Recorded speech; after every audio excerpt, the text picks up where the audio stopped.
Hello, my YouTube world. This is Johnny Moe coming to you today with Solo and Proud Episode 4.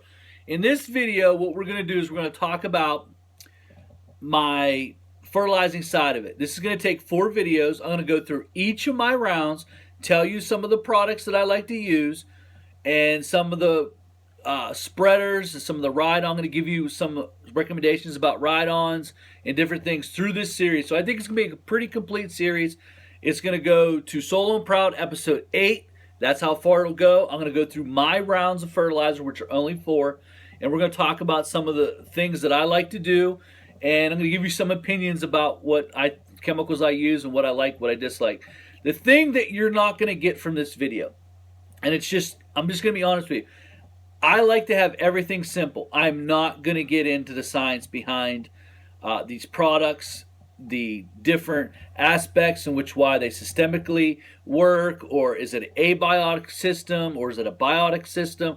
We're not getting into any of that. This is just me being a simple solo operator, or maybe you just have a couple trucks out there. Keep the stuff simple. Do things the right way. Get products that work and just move on. I'm not a big guy into the science end of it. Never have been. I've been doing this since 1996. I've been a licensed applicator since the 90s. I've spread tons and thousands upon thousands upon thousands of fertilizer. I've used great chemicals. I use terrible chemicals.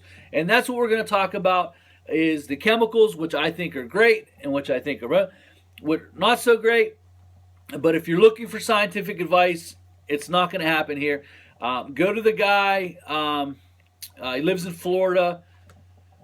Lawn Care Nut. I think Lawn Care Nut, he's pretty scientific. He's about the only guy I know on YouTube. There's some guys on the Lawn Site Forum I've talked to in years past that seem to be really knowledgeable about all of that. I'm never going to be. If I don't know who here is on YouTube. I tell you what, here's what you do. Put in, I'll promote the channel. If you got a guy who's really good at the lawn care side of it, the fertilization of it, put his name down there. I'll promote his channel. I'm not the guy. I could care less about the science. I've sat through way too many 8-hour meetings about the benefits of grass species and determining which chemical and how it breaks. I hate it. I absolutely hate it. It's the worst. In fact, I had to do it yesterday. I had to sit through a Penn State conference, 8 hours of just, I was like, I hate it. I absolutely hate it. I mean, it's all it is repackaged stuff from the 90s. I've heard the same stuff. I'm just not that guy. To me, in the years that I've been in business, customers don't give a rip. Okay, they want their lawn green, they want the dandelions gone, and they want billed. And then they'll pay you, and then you move on. I think it needs to be that simple. I mean, if you're a guy that has to know every aspect of how the chemicals work and all that, that's great, awesome. I applaud you. You're just not going to get that information from me, so I'm probably going to irritate you.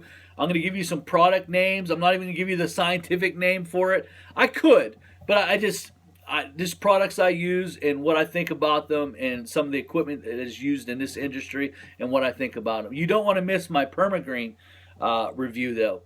I have a lot to say about Permagreen. It's funny because back in the 90s, we were one of the first companies to own them. Back when they made the Century, I thought back then they made awesome products. I'll give you once Lesco bought them, thing changed. And I'm going to go into that in some detail in some of the other videos. But we're going to come out. We're going to talk about, right off the bat, what I do for round 1. Now, there has to be a little bit of education about round 1. Round 1 is basically my crabgrass control round. Now, once soil temperatures, to me, now I know it's 56, 59, whatever. I'm not going to get technical. For me, once soil temperatures approach the 50-degree mark, I believe you're going to have some crabgrass issues in some part of that lawn, because not all of that lawn soil is going to be all 50 degrees. Some of it might be 56, some of it might be 48. So once it gets to be an average around 50, I want to have my product down. Here in the Northeast, I think from March Last week in March, definitely before May. May 1st, you're definitely reaching the 50-degree marks depending on what's going on. And sometimes you can reach it by April 15th. Like a few years ago, we were cutting grass. It was 80 degrees in March. Crabgrass haven. And to me, you only have about a 2 week, depending on the product that you have about a 2 week to get it watered in and get the barrier set up and make sure it's going to work. If not, you're going to have issues. I don't care what product you use. Now listen, back in the 90s, we used great products, and this industry's changed so much. You know, I believe that the fertilization application part of it has rounded the bell curve and we're on our way down. I believe synthetics is on its way up. I think synthetics is awesome. I think synthetics is the way to go. Unfortunately, in my market, it would be too small of a niche to transfer everything over. I don't think it would work as well here because in the end, honestly, I truly believe this. The customer care. Is it green? Is my dandelions gone? That's all they care about. And synthetics accomplishes that, and that's fine. Sure, you could try to sell them. You know, you're probably going to be a 50% markup using organics over synthetic. The problem is they just don't want it. You know, soil sampling. Johnny, do you soil? No, I don't soil sample for nothing. The only time I soil sample is when I don't get when I feel like the exchange rate of the nutrients isn't working. If I fertilize a lawn, it's been watered in 3 weeks later, it's not that green. It lets me know that there's an exchange rate problem in the soil, and I might need to do some soil sampling. Have I done so? Yes. 98% of the time, it's been a pH problem. 98%. Like it's like they give you all these different things. Oh, you're low on this. You're optimal this. It always comes down to pH. If the pH is generally right where it needs to be, lawns do well. And that's just how I found over 20 years. We go overboard. We try to overdo it.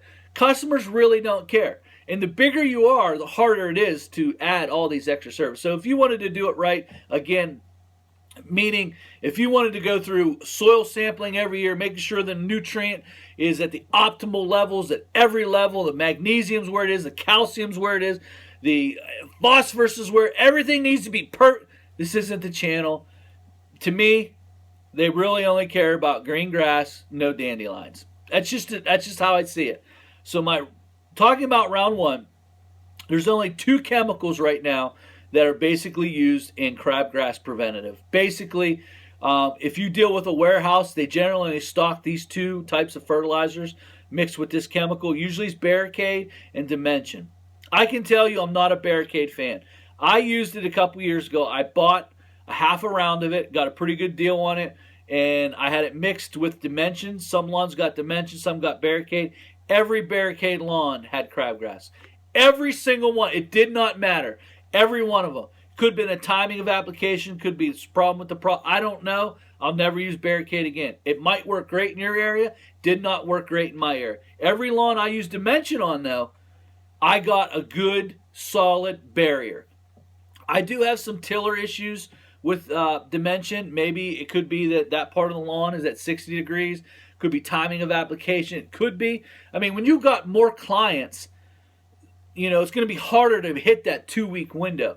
But they say that Dimension has post-emergent properties to it. I don't believe it does. I don't believe it. Just from my own testing.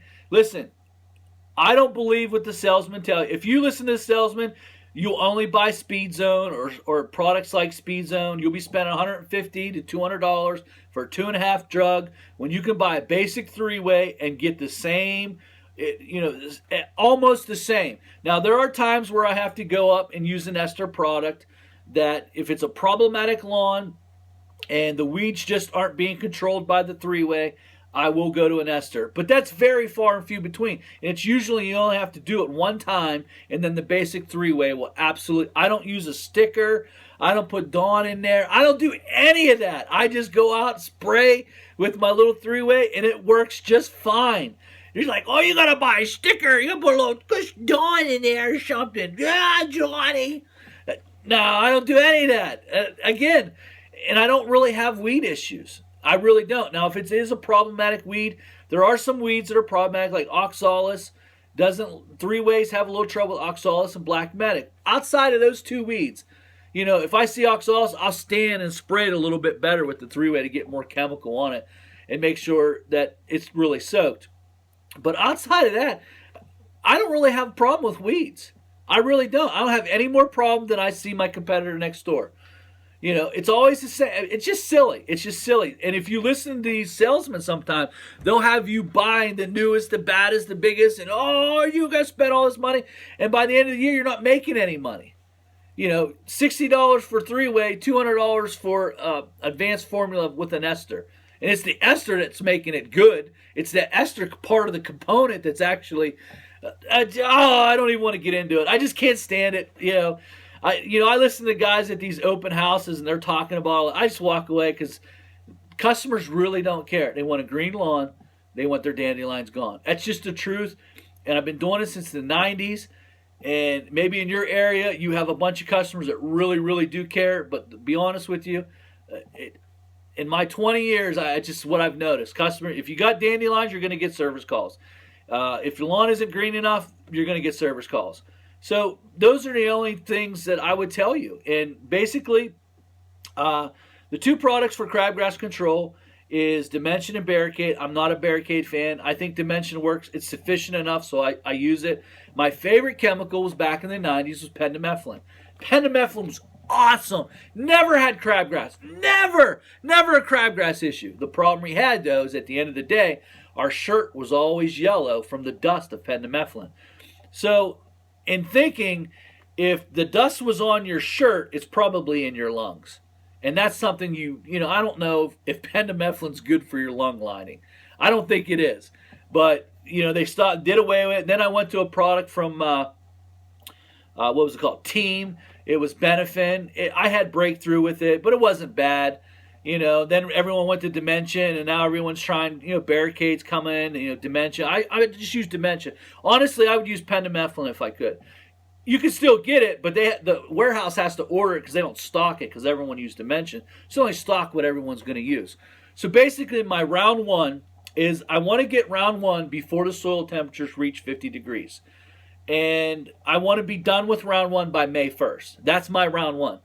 I suggest Dimension.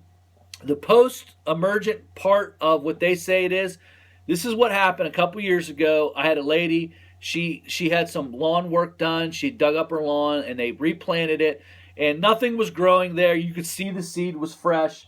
And she had crabgrass issues, and I really didn't want to not put crabgrass on. So what I told her is I'm going to fertilize your whole lawn with Dimension just because you've had crabgrass issues, and then if it doesn't grow or if it doesn't come in full, I'll just reseed it and redo it here in a couple months. That whole thing grew. That whole section grew, came in real thick. And everyone, Johnny, you're not supposed to put this stuff on when it's freshly seeded. You can't do that. It'll stop it. It's the barrier. The barrier won't let it grow, Johnny. Whole thing. Last year I planted grass at my... Last year at the end of the year, I planted grass at a place where I have, and the last round, sometimes if crabgrass has been bad that year because of drought, I'll put on my last round of the year. Here's a tip for you. If you have a crabgrass issue, and I learned this from Purdue and Penn State, they said put a fall application of crab. It doesn't make any sense, but I can tell you, put a fall application on, and it'll cut down the following year. And every time I've done it, crabgrass has been eliminated. Well, I just planted this grass area, and I just wanted to see, again, came in full. I don't care what they say. Dimension, it seems to work. I don't have a lot of crabgrass. I have a little bit of crabgrass in spots with Dimension, but overall, it's a pretty decent product. I never had crabgrass with pendimethalin. Never. It's just awesome stuff. Never had an issue. But the chemicals back in the 90s were better. Think about it. Dursban, diazinon, pendimethalin. Just great chemicals they took off the market. But hey, it is what it is, and that's my time. That's what I do. I want to have round one done by May 1st. I want to make sure that I have a good preventative on before the soil temperature reaches 50 degrees. And it's real basic. That's just basic as you can get. This is Johnny Moe, and that's the basic science of it. All right, guys. See you later.